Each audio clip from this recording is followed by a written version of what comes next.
जंग के मैदान में सैनिकों को पहले से कहीं ज्यादा खतरनाक हथियारों का सामना करना पड़ता है और कई दुश्मन तो किसी भी हद तक जाने से बाज नहीं आते। आज सबसे ज्यादा खतरा केमिकल, बायोलॉजिकल, रेडियोलॉजिकल और न्यूक्लियर वेपन से है, जिन्हें कहते हैं CBRN। स्पेशलिस्ट रिस्पांस यूनिट्स को मैदान में उतरना पड़ता है, जो कि ऐसे खतरनाक और कंटामिनेटेड एनवायरनमेंट्स में ऑपरेट करने के लिए ट्रेंड है। आज की दुनिया में कुछ बेलगाम देश सबके लिए खतरा बन चुके हैं, इसलिए अब जंग की भी कोई सीमा नहीं रह गई है। केमिकल वेपन्स, संक्रमण फैलाने वाले जैविक हथियार, जहरीली गैसेस, बड़े पैमाने पर तबाही मचाने वाले हथियार। ऐसे एक बम से जहरीली गैस निकलती है। हालांकि इंटरनेशनल कम्युनिटी ने इनके ऊपर बैन लगा रखा है। इनका इस्तेमाल कई शत्रुओं द्वारा किया जाता है जो किसी कायदे कानून को नहीं मानते। लेकिन यहाँ रेस्क्यू टीम्स को भी नहीं भेजा जा सकता क्योंकि ये पूरा इलाका कंटामिनेटेड है। ये यूनिट उस कंटामिनेटेड जोन के किनारे तक पहुंच चुकी है और अब इसे तेजी से आगे बढ़ना होगा। मास्क पहनकर अब ये पूरी तरह सुरक्षित है। इनके अंदर लगे फिल्टर्स जहरीली भाप को सांस लेने लायक हवा में बदल देते हैं। इनके हाथों में मौजूद गेजेस से कंटामिनेशन के लेवल्स का पता लग जाता है और ये इंपैक्ट का अंदाजा लगा लेते हैं। यहाँ कई सैनिक बम का शिकार बने हैं और उन्हें यहाँ से निकालना होगा।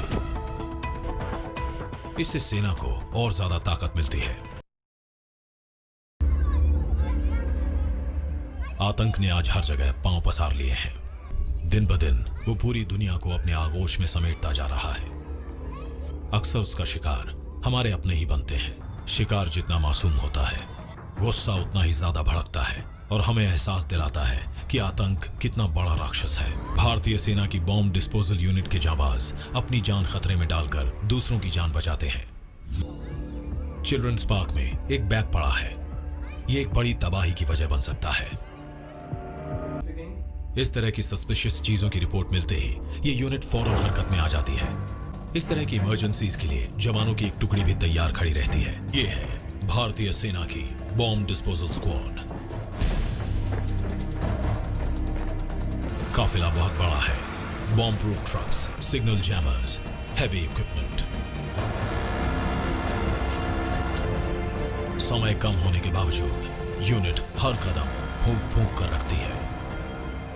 इसके बाद एक सैनिक उस बम तक पहुंचने का सुरक्षित रास्ता ढूंढता है। फिर K9 के साथ उसका हैंडलर उस जगह का जायजा लेते हैं। ये डॉग्स एक्सप्लोजिव्स की गन सूंघने के लिए ट्रेंड होते हैं, जान होते हैं। इसने इशारा किया कि बैग के अंदर एक्सप्लोजिव्स हो सकते हैं। हर सूट का वजन करीब 40 किलो होता है और इसके अंदर रेजिस्टेंट मटेरियल की कई परतें होती हैं, इसलिए ये ज्यादा कंफर्टेबल नहीं होता। इनके पास एक एक्सरे इक्विपमेंट भी है जिससे ये अंदाजा लगा सकते हैं कि बैग में किस तरह का एक्सप्लोजिव डिवाइस रखा है। बैग के अंदर एक्सप्लोजिव से भरा एक प्रेशर कुकर और एक डेटोनेटर रखा है। ये एक क्रूड बॉम्ब है। इसके ऊपर लगे कैमरास से कंट्रोल टीम को मौका वारदात की सही तस्वीर मिलती रहती है। अभी तक सब ठीक है। इस गैस टाइट चेंबर के अंदर बिना किसी खतरे के विस्फोट किया जा सकता है। धमाका, खतरा टल गया, जिंदगियां बच गईं। आसमान हो या पानी, कोई भी मुश्किल भारतीय सेना के बढ़ते कदमों को रोक नहीं सकती। भारत का T-90 भीष्म बैटल टैंक, इसका वजन करीब 50 टन होता है, यानी लगभग 12 हाथियों के बराबर। क्रू इसे पानी में उतारने के लिए पूरी तरह से तैयार रहता है। बस जरूरत होती है हर ओपनिंग को सील करने की। फिर बाहर आती है ब्रीदिंग ट्यूब जो अंदर बैठे लोगों तक ऑक्सीजन पहुंचाती है। यह बैटल टैंक पानी में तैरता नहीं है, बल्कि पानी के तल पर चलता है। एक खतरनाक शिकारी होने के साथ साथ सारथ हमारे जवानों और उनके हथियारों को भी दुश्मन के इलाके तक पहुंचा सकता है। लेकिन कई बार जमीन होती ही नहीं।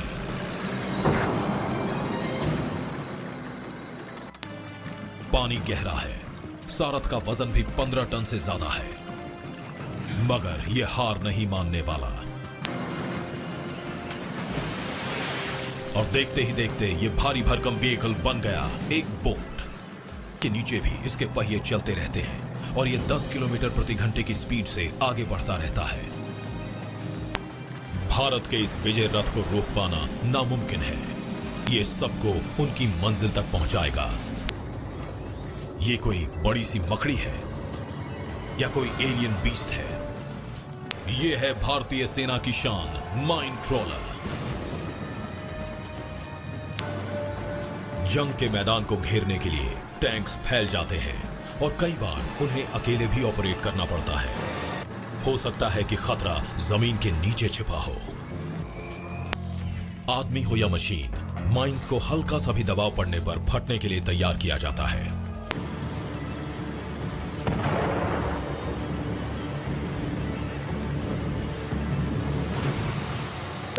टैंक माइन की चपेट में आ गया।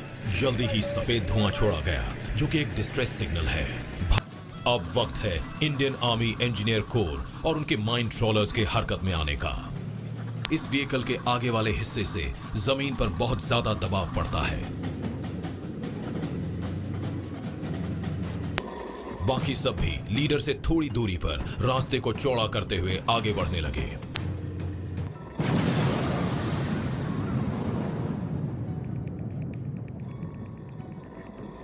जैसे ही माइन ट्रोलर्स ने रास्ता साफ किया, भारतीय सेना के बाकी टैंक्स और जवान आगे बढ़ चले।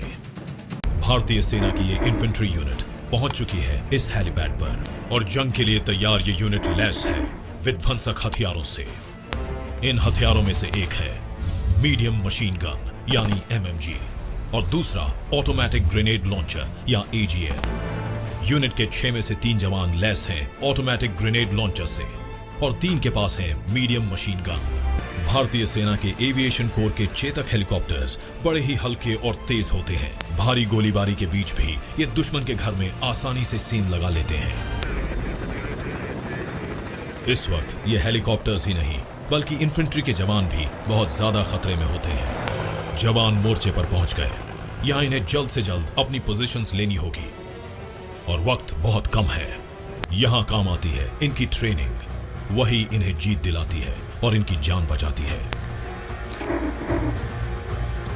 ट्राइपॉड्स और एक्सेसरीज को मिलाकर वजन और भी बढ़ जाता है। इन्हें तलाश है एक ऊंचे वांटेज पॉइंट की, जहां ये इन गन्स के साथ मोर्चा संभालेंगे। मशीन गन और ग्रेनेड लॉन्चर दोनों में बेल्ट के जरिए गोलियां और ग्रेनेड डाले जाते हैं। कैलिब्रेटेड ऑप्टिकल गन साइट से इन्हें गजब की एक्यूरेसी मिलती है।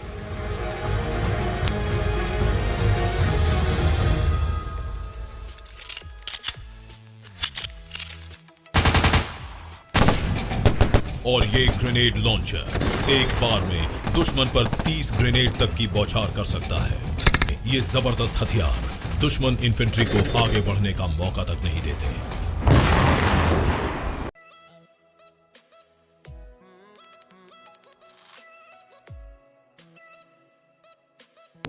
हैरत अंगेज काराकोरम श्रृंखला दुनिया के सबसे बीहड़ इलाकों में से एक।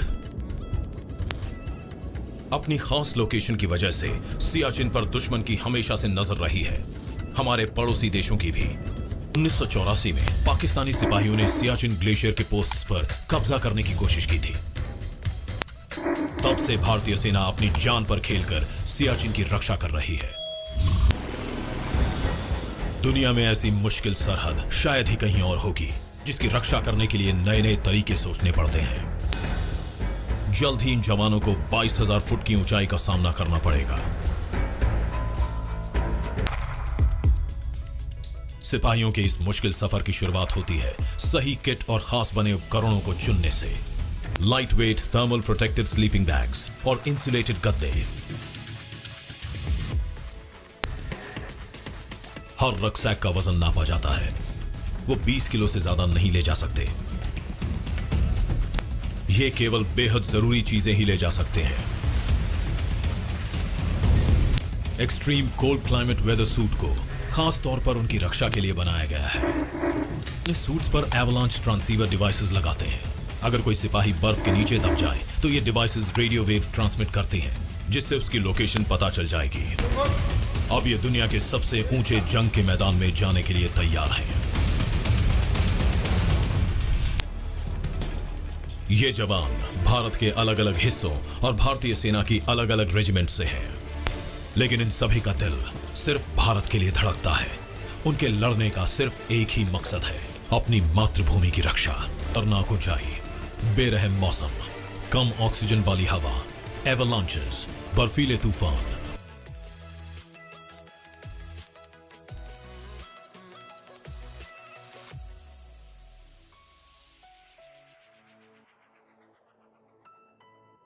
भारतीय जवान सीना तान कर खड़े होते हैं ताकि हम सबको सुकून से भरा जीवन और चैन की नींद नसीब हो।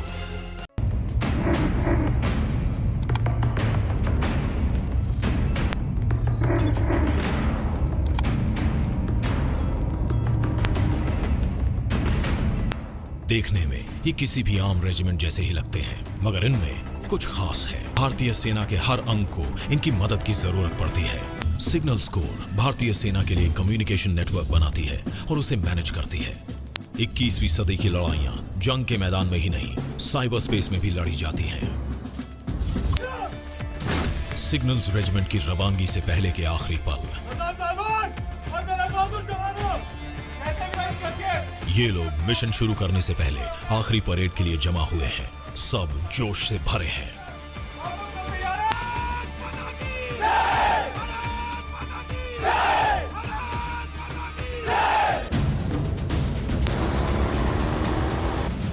ये रेजिमेंट 150 ट्रक्स के साथ आगे बढ़ती है। भारतीय सेना का मोबाइल कम्युनिकेशंस हब होने की वजह से सिग्नल्स को काफी हार्डवेयर की भी जरूरत पड़ती है और इनके सिस्टम्स बड़ी आसानी से दुश्मन के नेटवर्क को भी इंटरसेप्ट और जैम कर देते हैं।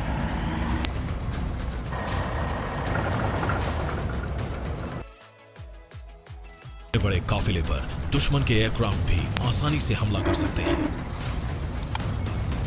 और अपनी मंजिल पर पहुंचते ही इनकी सालों की प्रैक्टिस की परीक्षा होती है।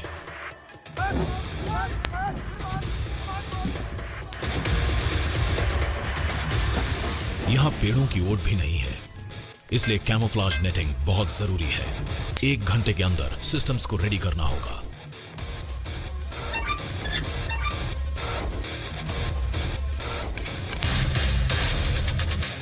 सैटेलाइट इंटरसेप्शन डिशेस को सही दिशा में रखकर कैलिब्रेट करना बहुत जरूरी है।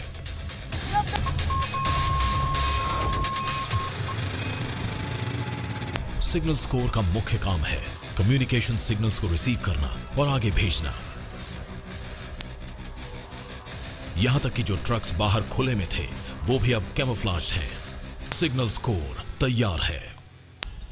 जो भी सेना इन खूबियों को पहले हासिल कर लेती है, जंग के मैदान में जीत उसी की होती है।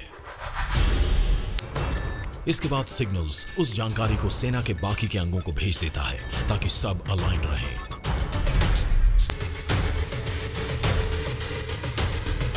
फैसला ले लिया जाता है।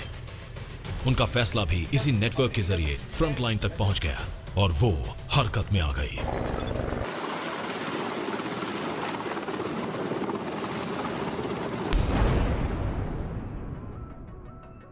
कई टेराबाइट्स की प्रोसेसिंग पावर से लैस ये शूरवीर साइबर स्पेस में लड़ते हैं। इनका ट्रक भी बाहर से आम ट्रक जैसा ही लगता है। ये सिग्नल्स कोर की इलेक्ट्रॉनिक वॉरफेयर यूनिट के जवान हैं।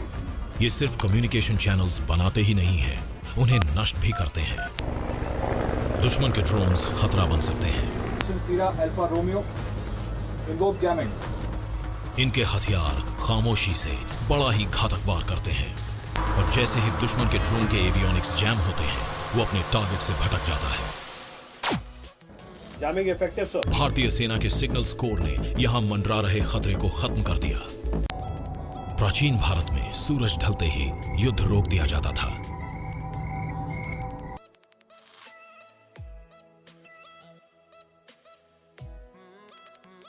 कहते थे रात के अंधेरे में सैनिकों को लड़ने में परेशानी होगी, मगर अब ऐसा नहीं है। भारत और पाकिस्तान के बीच की पश्चिमी सरहद करीब 3000 किलोमीटर लंबी है। सेना के बहुत से एक्सपर्ट्स इसे दुनिया की सबसे खतरनाक जगह भी मानते हैं। इस सरहद की हिफाजत करने वाले भारतीय सेना के जांबाज रोज ही ये खतरा उठाते हैं। ट्रूप लीडर्स और उनके साथी सरहद की निगरानी करते हैं। टेक्नोलॉजी से उन्हें जरूरी मदद मिल जाती है और इन हाईटेक डिवाइसेस की बदौलत वो अंधेरे में भी देख सकते हैं।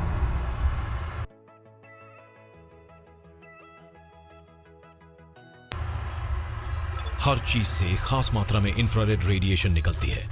वो चीज जितनी गर्म होगी उसके अंदर से उतनी ज्यादा इंफ्रारेड रेडिएशन निकलेगी। इससे मोर्चे पर तैनात इन्फेंट्री के जवान की जिंदगी ज्यादा सुरक्षित हो जाती है। टेक्नोलॉजी ने भारतीय सेना के आर्मर्ड कोर के बैटल टैंक्स को भी रात के वक्त शिकार करने वाला बेहद खतरनाक शिकारी बना दिया है।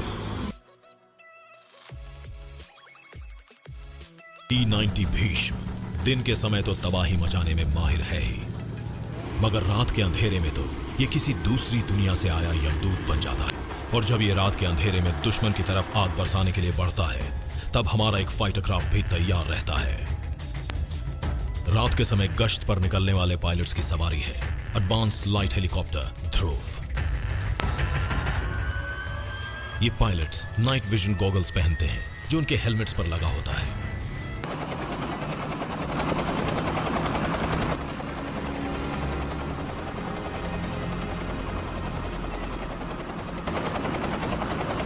ये डिवाइसेस अपने इमेज एनहांसर्स की बदौलत हल्की से हल्की नेचुरल लाइट को भी बूस्ट कर देते हैं।